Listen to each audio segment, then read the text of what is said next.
ओम शांति।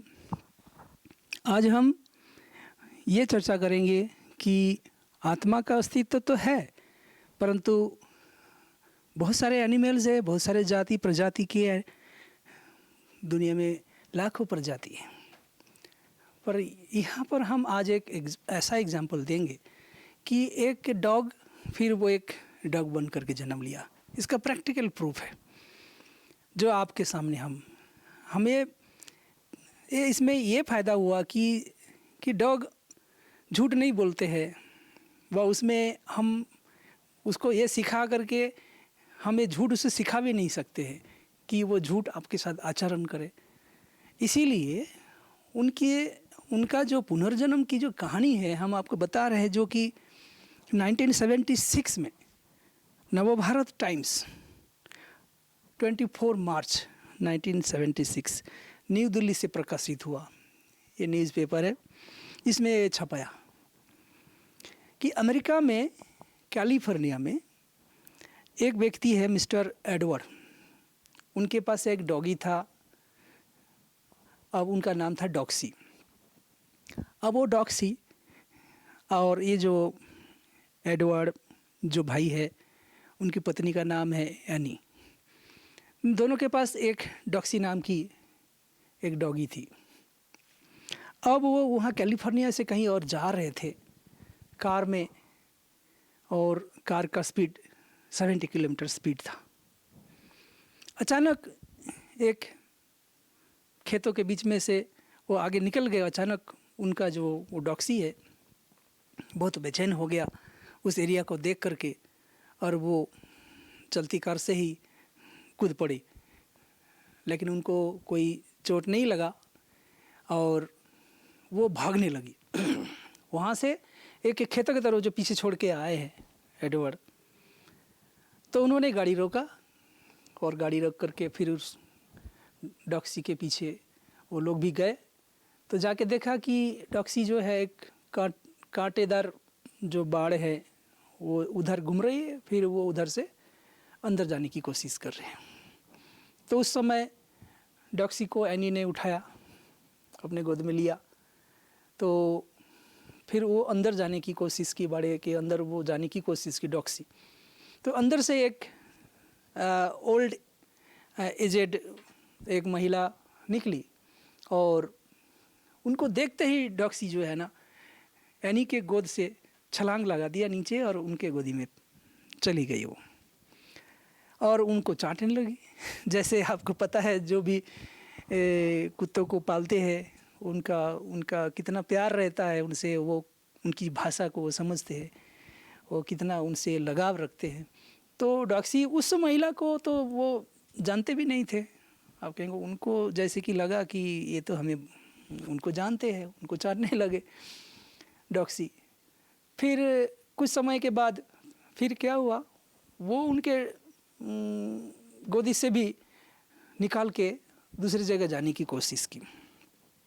अब वो दूसरे जगह मना, कहाँ पर, एक उनके जो छोटा सा एक घर था, उस घर के ऊपर एक मचान थी, वहाँ पर वो जाने की कोशिश की। और वो जिस महिला के, बूढ़ी महिला के गोदी में वो चली गई छलांग लगा के, उनका नाम था श्रीमती वुडफोर्ड। वो एक एजेड महिला थी, उनके गोद में, उसमें भी वो बेचैन हो रही थी उधर उस मचान में चढ़ने की, जहाँ एक सीढ़ी लगाया हुआ है उसमें चढ़ने की। और वो कूद करके सीढ़ी चढ़ करके वो मचान पर चढ़ गई। अब वो जैसे कि बहुत परिचित है, जैसे कि वो उनका ही रहने का स्थान है और ये कहानी है। अब ये कैसे हो सकता है, तो उसको अब जब वो चली गई तो ये जो तीनों है, मना, रॉबर्ट, उनकी पत्नी एनी और वुडफोर्ड महिला, ये तीनों बैठ कर के चाय पीने लगे और आपस में चर्चा करने लगे। तो उस वृद्धा महिला ने कहा कि 6 साल पहले, माना 1948 की बात है, 6 साल पहले उनके घर में एक डॉगी थी, उनकी नाम थी क्वीनी। तो क्वीनी के बारे में उन्होंने बात करना शुरू की। उन्होंने कहा कि 6 साल पहले मेरे पास एक क्वीनी थी, जस्ट ऐसे ही सफ़ेद कलर की डॉगी है, उनकी नाम क्वीनी है। और उनके बारे में बता रही थी, उनके बारे में वुडफोर्ड ने बताया कि वो उस मचान के ऊपर कुछ बच्चों को, 4-5 बच्चों को उन्होंने जन्म दिया था डॉगी ने। और वहाँ पर सीढ़ी लगाया हुआ है, उस बूढ़ी महिला की जो बेटा है उनका नाम है रॉबर्ट, वो कॉलेज जाता है। तो उसी समय क्या हुआ कि वो क्वीनी जो है किचन में कुछ खाना भोजन कर रही थी। अचानक खबर मिला कि रॉबर्ट का जो हस्बैंड है उनको हॉस्पिटलाइज किया गया, कुछ एक्सीडेंट हो गया, कुछ बीमारी हुआ। तो अचानक वो किचन बंद करके वो भूल गई कि कोई नहीं कुछ खाना खा रही है किचन में, वो भूल गई और उसको दरजा बंद करके वो चले गए हॉस्पिटल में। 3 दिन के बाद उनको याद आया, अरे हमने तो इनको किचन में बंद कर दिया। तो आप समझ सकते हैं कि उसके जो उस डॉगी के जो 4-5 बच्चे थे वो मचान के ऊपर, और डॉगी कितना उस बच्चों को याद किया होगा, परेशान रही होगी। तो जैसे ही वुडफोर्ड को महिला को याद आया तो वो हॉस्पिटल से वो आए घर में, और आके देखा तो किचन खोला तो डॉगी एकदम भागा, मचान के ऊपर चली गई और छलांग लगा करके। हाँ, क्योंकि उनका जो बेटा है रॉबर्ट, उनको से उस डॉगी को, क्वीनी को सिखाया था कैसे सीढ़ी चढ़ना है। तो वो पिछले जन्म की सीखी हुई सीढ़ी को कैसे चढ़ गई, नहीं तो ऐसे सीढ़ी नहीं चढ़ सकती कोई डॉगी, लेकिन वो चढ़ गई।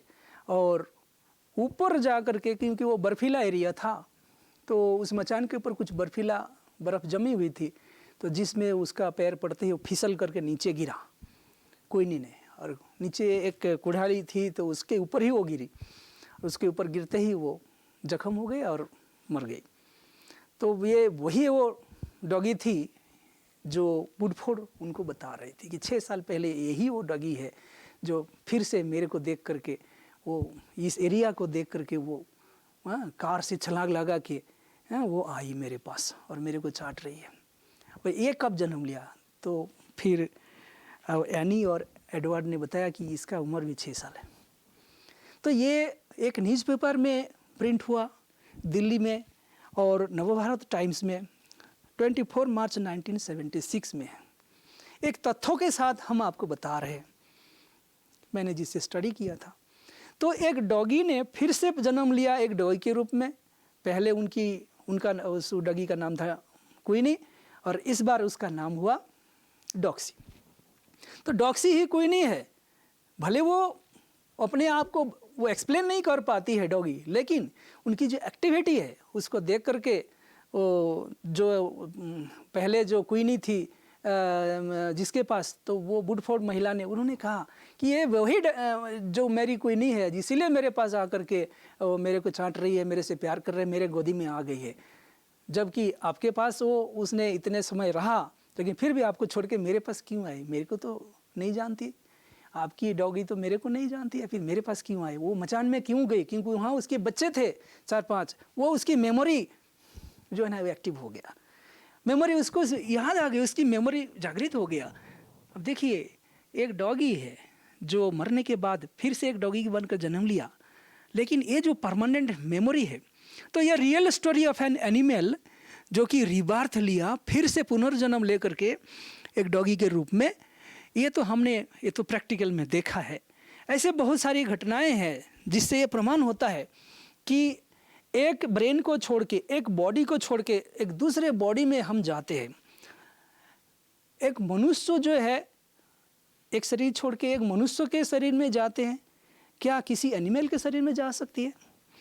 विज्ञान कहता है नहीं जा सकते। क्यों? क्योंकि हर एक प्रजाति का एक संस्कार होते हैं, एक मेमोरी होते हैं। जैसे मनुष्य है, मनुष्य की जो मेमोरी है, मनुष्य जिस प्रकार चिंतनशील प्राणी है, कोई भी ऐसा प्राणी नहीं है इतना चिंतनशील, क्योंकि यहाँ मेमोरी काम करता है, सबकॉन्शियस माइंड काम करता है। हम एक शरीर छोड़ने के बाद हम क्या साथ में लेके जाते हैं? सबकॉन्शियस माइंड में हमारी मेमोरी, हमारे संस्कार, हमारी याद, हमारे हैबिट्स, हमारी पर्सनालिटी, हमारे कैरेक्टर, हमारे जो रिलेशन से जुड़े हुए अनेक लोगों के साथ हमारा जो संस्कार, मेमोरी है, लेन देन है, वो हमारे साथ में चलता है। इसीलिए ऐसा नहीं है कि हम कहीं भी जाके जन्म लेंगे, बिल्कुल नहीं हो सकता, इम्पॉसिबल। क्योंकि हर मनुष्य का जो जेनेटिक कोड है वो सबका अलग है। हम देखते हैं कि हमारा फेस किसी के साथ मिलता नहीं है। इस दुनिया में करोड़ों लोग हैं, लेकिन किसी का फेस किसी के साथ मैच नहीं करता। क्यों? क्योंकि जेनेटिक कोड सबका अलग अलग है। मेरा माँ बाप को नहीं, शरीर का जेनेटिक कोड से पता चलता है, एक कूटबद्ध है कि मैं एक दूसरे से बिल्कुल भिन्न हूँ। मेरा जो जेनेटिक कोड है इस दुनिया में किसी के साथ मैच नहीं करेगा, केवल मेरे इस शरीर का जो माता पिता है उसके साथ मैच कर सकता है, लेकिन हुबहू नहीं हो सकता, क्योंकि दोनों का जेनेटिक कोड मेरे माता पिता का मेरे शरीर में आया हुआ है, उससे बना मेरा ये बॉडी है।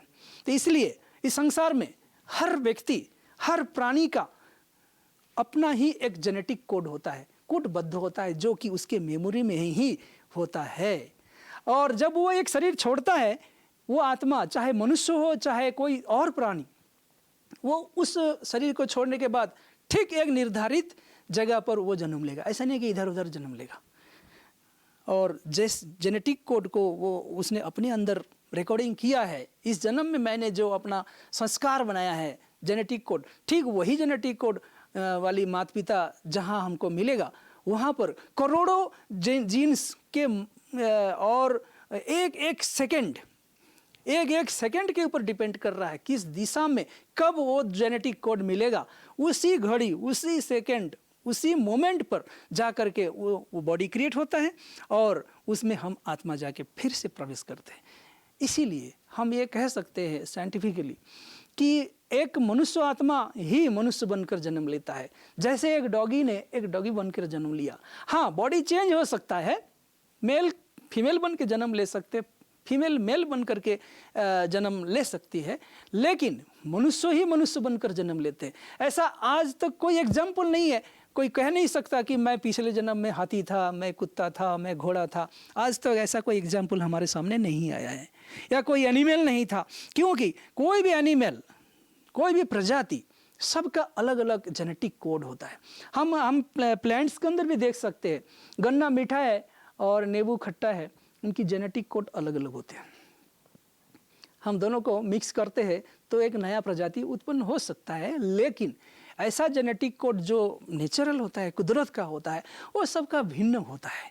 जैसे आम के बहुत सारे, उस प्रजाति के अंदर भी बहुत सारे आम है जो आपस में हम जेनेटिक कोड को मिला करके आम का साइज को हम बड़ा और मीठा, कलर बहुत ब्यूटीफुल कलर हम क्रिएट कर सकते हैं। माना हम हाइब्रिड बनाते हैं, जेनेटिक कोड को हम मिश्रण करते हैं, चेंज करते हैं। तो इस प्रकार का तो हम जो सजीव जो है वो एनिमल्स के अंदर भी हम ऐसा कर सकते हैं, परंतु इसके लिए इन्होंने उसको बैंड करके रखा है, अर्थात ह्यूमन जेनेटिक कोड है, जीन्स बैंक खोला हुआ है। हाँ, और वो जीन्स को हम सेट करके हम एक नया मानव भी बना सकते हैं, परंतु वह दुनिया ही बदल जाएगा। इसीलिए वो सामाजिक व्यवस्था को कंट्रोल करने के लिए इसके ऊपर कुछ नियम लागू किया गया है कि ऐसा रिसर्च हम कर नहीं सकते कि मनुष्य, नहीं तो मनुष्य दानव बन सकता है। मनुष्य का जो सामाजिक जो फैमिली जो चल रहा है, स्त्री पुरुष, ये सारा सिस्टम बिगड़ जाएगा। तो इस प्रकार दुनिया का सबसे बड़ा आविष्कार जो विज्ञान ने किया है वो है कि विदाउट मेल फीमेल जो है किसी को भी जन्म दे सकते हैं, ह्यूमन क्लोन के माध्यम से। ये तो है, परंतु उसके लिए हमें एक प्राणी की जरूरत पड़ती है, अर्थात एक निर्जीव पदार्थों से एक सजीव पदार्थ हम आज तक नहीं बना पाए। सजीव पदार्थों से ही हमें सजीव पदार्थ बनाना होता है। एक प्राणी से ही एक प्राणी का जन्म होता है। ऐसा नहीं कि विदाउट कोई प्राणी है, जैसे मनुष्य के बगैर हम मनुष्य को जन्म दे ही नहीं सकते हैं। अर्थात आज तक विज्ञान ने किसी मनुष्य को क्रिएट नहीं किया है। टेस्ट ट्यूब में बेबी जन्म दे सकते हैं, हम माँ के गर्भ टेस्ट ट्यूब में हम बना सकते हैं, परंतु उसमें मनुष्यों की जरूरत है। तो इस प्रकार विज्ञान आज तक किसी मनुष्य को नहीं बनाया है, न किसी प्राणी को बनाया है। विज्ञान माना जो हमारे ही क्रिएशन है, इन्वेंशन है, थिंकिंग है, और हमने जो जिस तरह से सोचा है, हम जिस तरह से देखना चाहते हैं अपने आप को, इस दुनिया को, उसके लिए हमने कुछ इन्वेंशन किया है, कुछ आविष्कार किया है, क्रिएट नहीं किया है। जो कुछ भी है वो नेचुरल है, कुदरत है। तो यहाँ पर हमारा ये विषय जो था कि ये जो पुनर्जन्म लिया, ये जो एक्टिविटी है इस डॉगी का, जो पहले क्वीनी थी अभी वो डॉक्सी है, लेकिन डॉक्सी ने क्या किया, क्वीनी का ही एक्टिव जो है ना पार्ट बजाया उन्होंने इस शरीर में आके भी। वो भूला नहीं अपने पिछले जन्म को, और वहाँ जा कर के वो अपने बच्चों को देखने चली गई। मचान के ऊपर उसके बच्चे थे, वहाँ उसको पालना देना है, उसको खिलाना पिलाना है, इसीलिए वहाँ वो देखने गए उसके बच्चे कहाँ हैं। और इस प्रकार से हमारे सामने एक तथ्यों के साथ हमने आपको ये प्रमाण दिया है कि एक प्राणी जो है वो पुनर्जन्म लिया। बोल तो नहीं सकती वो, लेकिन उसकी एक्टिविटी से हमें ये प्रत्यक्ष प्रमाण मिला कि वो जो है ना फिर से जन्म लिया है। इस प्रकार हर प्राणी जन्म लेते हैं और जन्म लेने के फिर से शरीर छोड़ते हैं, लेकिन वो फिर कहाँ जा कर के जन्म लेगा ये उसके मेमोरी में ही सेटिंग हो रही है। जो कर्म हम कर रहे हैं, हम जैसे ये शरीर हमारा बना है, हमारा ये शरीर हर सेकंड बदलता रहता है। जैसे जैसे हमारे विचार, हमारा संस्कार, हमारा हैबिट्स ये सब बदलता है, साथ साथ हमारा हर चीज़ बदलता जाता है। तो इस प्रकार जब हम ये शरीर छोड़ेंगे तो लास्ट मोमेंट में जो हमने कर्मों का संस्कार बनाया है वो संस्कार एक कोड के रूप में हमारे अंदर प्रिंट हो जाता है सबकॉन्शियस माइंड। उसी अनुसार हमारा अगला जन्म होता है, हमारा अगला बॉडी बनता है। इसीलिए अगला जो बॉडी हम लेंगे वो इस प्रकार का नहीं होगा। या हमारे पहले जो हमारा बॉडी था, इस शरीर से पहले जो बहुत सारे बॉडी था, वो उसका एक भी बॉडी दूसरे बॉडी से मैच ही नहीं हो सकता, क्योंकि हर सेकेंड एंट्रोपी हो रहा है। हमारा थिंकिंग, हमारा एटीट्यूड, हमारा संस्कार, हमारा हैबिट, हमारे मेमोरी बदल रहा है। हम कर्म कर रहे हैं, सोच रहे हैं, इसीलिए हमारा एक शरीर दूसरे शरीर से मैच नहीं कर सकता। अगर हमने 84 जन्म लिए हैं तो हर शरीर जो है ना, हर उसका फेस, उसका कलर, एक्टिविटी, जेनेटिक कोड सब अलग होगा। एक भी शरीर दूसरे शरीर से मैच नहीं करेगा। हाँ, जरूर उसका धीरे धीरे एंट्रोपी होगा, अर्थात पहला शरीर सबसे ब्यूटीफुल होगा। क्यों?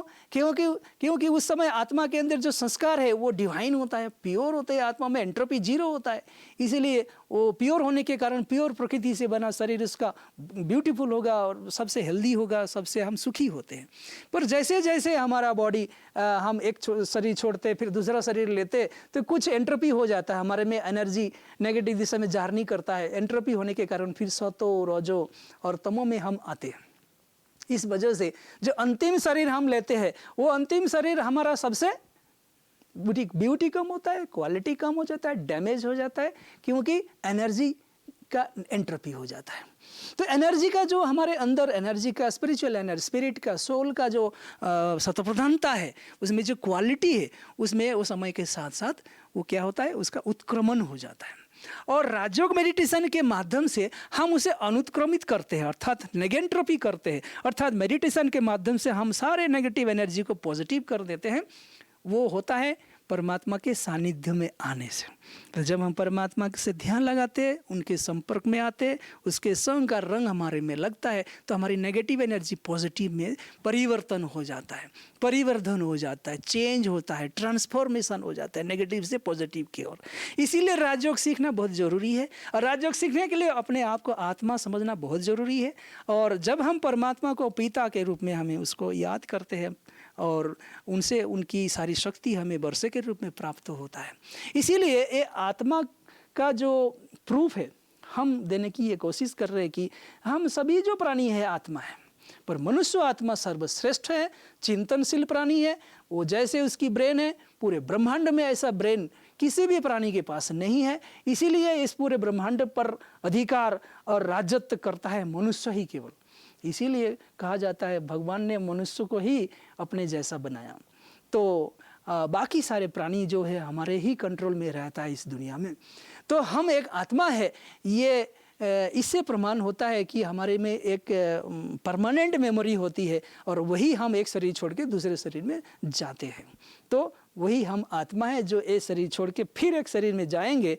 पर कहाँ, किस शरीर में, कैसा शरीर हमको चाहिए, वो हमारा मन भावन होगा। जैसा हम सोचते हैं, जैसा हमारा संस्कार होता है, जैसा हम अपने जेनेटिक कोड अपने मेमोरी में बनाते हैं, और स्थूल मेमोरी, स्थूल जो जेनेटिक कोड है जीन से, वो हमें प्राप्त होता है। ओम शांति।